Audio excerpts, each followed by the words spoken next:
Service centre वाला का काम देखिए, अभी एक करके आया, सुधारते हुए 1 घंटा से ऊपर लग गया। लेकिन यहाँ भी देखिए किस तरह से काम किया। ये सर्विस सेंटर का काम है वोल्टाज का।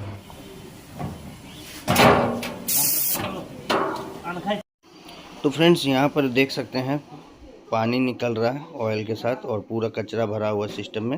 एक्चुअली कंडेंसर लीकेज होने से इस तरह का होता है, पानी अगर खींच लेता है। यहाँ पर लीकेज पकड़ने के लिए जुगाड़ू तरीका लगा दिया दोस्तों। कंडेंसर के एक एंड को सील कर दिया और कंप्रेसर स्टार्ट किया तो प्रेशर से देख सकते हैं लीकेज फाउंड हो गया है। ये जगह से फ्रेंड्स देख सकते हैं ये नीचे से लीक हुआ है, ठीक है। और ये लीक करने का भी वजह है, यहाँ पर सक्शन पाइप जो है इसमें इंसुलेशन चढ़ाया हुआ नहीं है। यहाँ अगर इंसुलेशन चढ़ाया हुआ रहता तो पानी यहाँ टपकता नहीं, और पानी यहाँ टपकने की वजह से ही ये लीकेज हुआ है। पूरा सिस्टम को क्लीन किया जा रहा है और उसके बाद ही हम लोग कंडेंसर बैठाएंगे। एज इट इज जैसे कंपनी से निकलता है सेट वैसे ही करके देंगे कस्टमर को।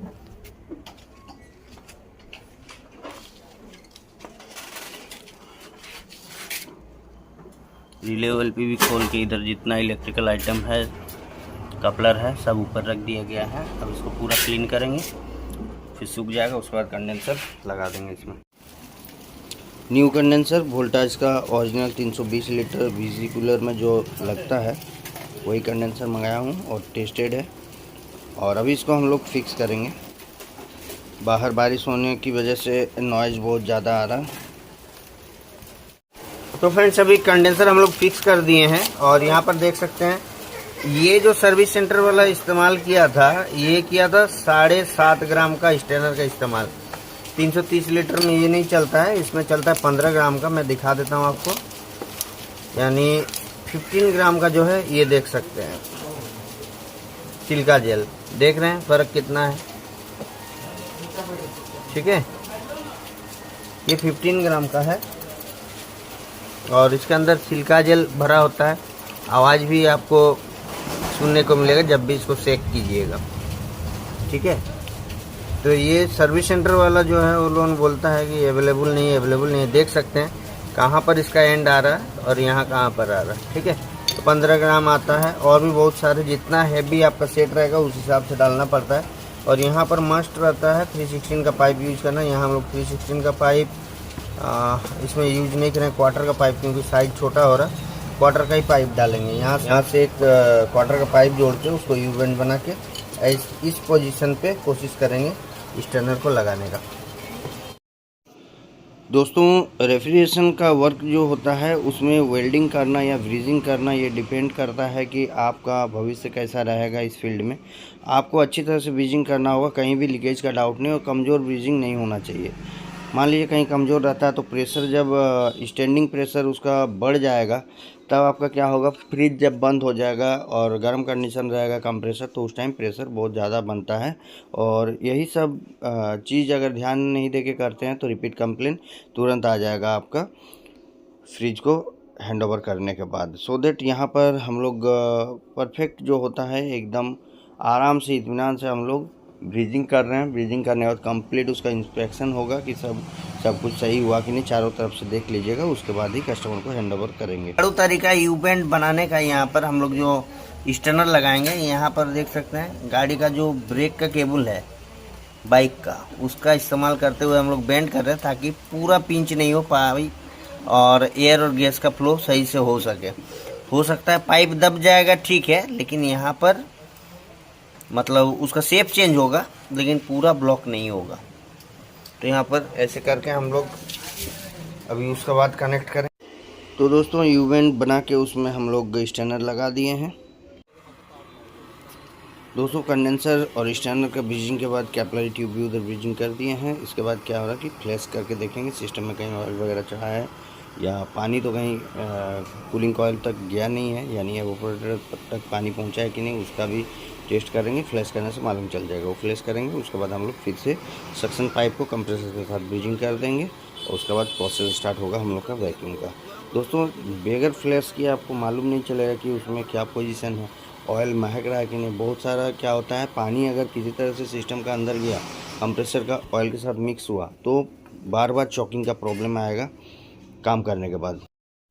तो अभी का मौसम का बहुत ज़्यादा प्रॉब्लम दोस्तों, यहाँ पर दूसरा दिन हो रहा है। ये फ्रिज पे पड़ा हुआ हूँ। एक्चुअली इलेक्ट्रिसिटी का भी प्रॉब्लम है हम लोग के यहाँ, और वहाँ पर फ्रिज रखे थे कल, और रात को बहुत ज़्यादा बारिश आया तो मेरा भाई का फर्नीचर दुकान लेके आए थे और यहाँ पर रात को रख दिया था। वोल्टेज भी बहुत कम था रात को, बहुत लो वोल्टेज था, कंप्रेसर स्टार्ट ही नहीं हो पा रहा था, सिंगल फेज था। और अभी फिर से हम लोग इसको करंट आने के बाद रिपेयर करेंगे। सिस्टम को फ्लैश करके चेक किया जा रहा है कहीं ऑयल या मॉइस्चर तो नहीं है ऑयल के साथ। सिस्टम को फ्लैश करके चेक कर लिया गया। कुछ पॉइंट हम लोग का होता है, ऑयल कितना ज़्यादा आ रहा है, अगर एवापोरेटर में ऑयल चढ़ा होगा लीकेज की वजह से, कंप्रेसर हीट होने की वजह से, तो वो भी मालूम चल जाता है। ऑयल के साथ अगर पानी गया हुआ है तो कंप्रेसर ऑयल महकने लगता है, वो भी नहीं। ये पूरा लाइन क्लियर है हम लोग का और क्लीन सिस्टम है, एवापोरेटर तक पानी नहीं पहुँचा। तो अभी ब्रीजिंग कंप्लीट, सारा ट्यूब हम लोग कनेक्ट कर दिए हैं कंप्रेसर के साथ, और अभी हम लोग का टाइम है वैक्यूम करने का। सब कुछ इंस्पेक्ट करने के बाद हम लोग अभी वैक्यूम करेंगे। तो ये अभी वैक्यूम का प्रोसेस हो रहा है। इसमें लगभग 20 मिनट तक पूरा कॉपर सिस्टम है, खाली कंडेंसर इसका लोहा है, तो बाकी सभी सिस्टम में लगभग 20 मिनट तक ये वैक्यूम होगा। अभी घड़ी में टाइम हो गया 5:41, तो लगभग 6 बजे हम लोग 6 बजे तक इसको वैक्यूम होने देंगे ताकि प्रॉपर तरीके से गैस चार्जिंग हो। तो वैक्यूम कंप्लीट होने के बाद भी हम लोग को देखना पड़ेगा 5-10 मिनट वेट करके कि जो प्रेशर गेज है उसका नीडल कहीं रिटर्न तो नहीं आ रहा जीरो की तरफ, -30 पे ही होल्ड कर रहा है या रिटर्न आ रहा है। अगर रिटर्न कर रहा तो सिस्टम में ज़रूर कहीं ना कहीं से लीकेज है। और किस तरह का काम किया हुआ दोस्तों, स्टिकर वगैरह सब जला दिया था पहले ही वो लोग कंप्रेसर लगाते टाइम। और यहाँ पर देख सकते हैं, यहाँ जो कंप्रेसर पहले इस्तेमाल हुआ था 134 का कंप्रेसर इस्तेमाल हुआ था। अभी क्या है, ये R290 का कंप्रेसर है। तो हम लोग गैस चार्जिंग, तो दोस्तों हम लोग इसमें R290 भरेंगे और बैक प्रेशर आपको रखना है 45 से 50, क्योंकि AC कंप्रेसर है। इनपुट वोल्टेज के ऊपर भी कंप्रेसर का रनिंग डिपेंड करता है कि स्पीड कैसा है उसका, उस हिसाब से बैक प्रेशर आपको रखना पड़ता है। तो यहाँ 45 से 50 के बीच हम लोग बैक प्रेशर रखेंगे। इसमें 290 का कंप्रेसर लगाया था और ऊपर देख सकते हैं यहाँ आइस दिख रहा है एक पाइप में। अभी कंटिन्यूसली हम लोग इसको मॉनिटरिंग करेंगे, उतना PSI में ही रहेगा। वहाँ पर देख सकते हैं इधर भी आइस आ रहा, और लगभग अभी 6:06 है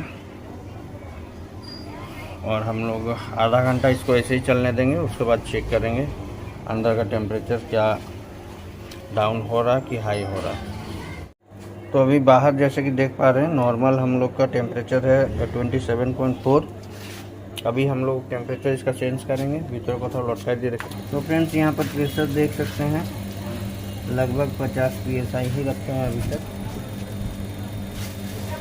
करंट रेटिंग हम लोग का 0.71 एम्पियर यानी 710 मिली एम्पियर ले रहा है। अंदर का टेम्परेचर यहाँ देखिए लगभग 15 से 17 मिनट हुआ है अभी फ्रिज चालू करके, और हम लोग मॉनिटरिंग कंटिन्यूसली कर ही रहे हैं। यहाँ भी देख रहे हैं कि आइस वगैरह सब लाइन पे आ गया है, हीट भी सही हो रहा है कंडेंसर का। और आधा घंटा जैसे चालू करके रखेंगे, इसको चेक कर लेंगे पूरा कितना टेम्परेचर मिनिमम आ रहा है। कुछ यहाँ पर ड्रेन के लिए अलग से पाइप ऐड कर दिए हैं और जो इंसुलेशन है वो भी कर दिए हैं सक्शन ट्यूब में। तो फ्रेंड्स यहाँ पर देख सकते हैं अभी अंदर का टेम्परेचर कितना है, -2.9, और पानी रखे हैं हम लोग इसमें भी देख सकते हैं पूरा धुआं हो जा रहा है, ग्लास भी पूरा मॉइस्चर से भर जा रहा।